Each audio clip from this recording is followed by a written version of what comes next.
అధికారంలోకి వచ్చిన తర్వాత ఈ రోజు అది మారింది. బాబు వచ్చాడు, ఛార్జీలు పెంచాడు, ఇక బాదుడే బాదుడు అనేటువంటి కార్యక్రమానికి అన్నిటి మీద ఏ విధంగా అయితే ప్రజలను బాధాలను చూస్తున్నాడో అందులో భాగంగా ఈ రోజు చంద్రబాబు నాయుడు కరెంటు ఛార్జీల విషయంలో కూడా బాదుడు అనేటువంటి కార్యక్రమాన్ని మొదలుపెట్టాడు. ఇప్పటికే నిత్యావసర ధరలు, కూరగాయల దగ్గర నుంచి నిత్యావసర ధరలు ఆకాశాన్ని అంటుతా ఉన్నాయి.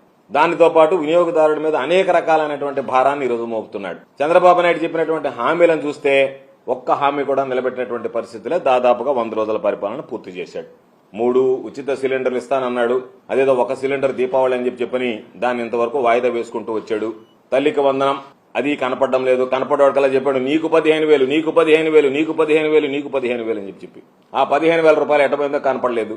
ఒక్కొక్కరికి సంబంధించి మరలా చెప్పాడు నీకు 18,000, నీకు 18,000, నీకు 18,000, నీకు 18,000 అని చెప్పి ఒక్కొక్కరికి 1,500 లెక్కన మహిళలకి నేను 1,500 ఇస్తాను ప్రతి మహిళకి అని చెప్పానని సంవత్సరానికి 18,000 రూపాయలు చెప్పాడు. దాన్ని ఊసేలేదు.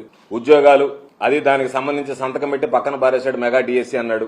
నిరుద్యోగ భృతి అన్నాడు. నిరుద్యోగ భృతి నుంచి అసలు మాట్లాడేటువంటి పరిస్థితి లేదు. అన్నదాతకి 20,000 అన్నాడు. 20,000 రూపాయలు ఇచ్చేటువంటి పరిస్థితి కనిపించడం లేదు. సరే పాప మహిళలకైతే ఉచిత బస్సు అని చెప్పి ఎప్పటికప్పుడు ఎమ్మెల్యేలు డిజిటల్ ప్లేట్లు వేసుకుని వచ్చేసింది. ఆగస్టు 15 అన్నారు, మళ్ళీ అక్టోబర్ 2 అన్నారు. అక్టోబర్ 2 కూడా రేపు వచ్చేసింది. కానీ ఉచిత బస్సు మాత్రం వచ్చినటువంటి పరిస్థితి లేదు.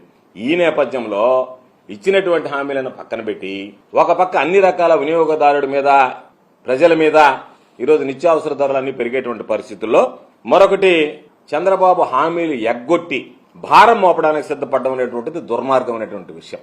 అందులో భాగంగా ఈరోజు విద్యుత్ ఛార్జీలకు సంబంధించి మరింతగా భారీగా పెంచేదానికి చంద్రబాబు నాయుడు ఈరోజు సిద్ధపడడం జరిగింది.